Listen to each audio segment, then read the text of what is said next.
হাদিস শরীফ মান সাতারা মুসলিমান সাতারাহুল্লাহু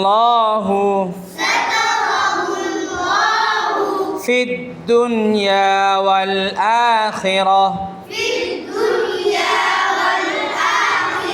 হাদিস শরীফের অর্থ,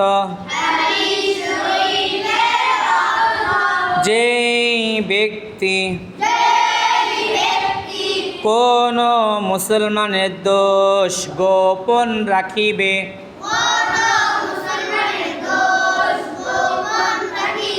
আল্লাহু তাআলা দুনিয়া ও আখিরাতে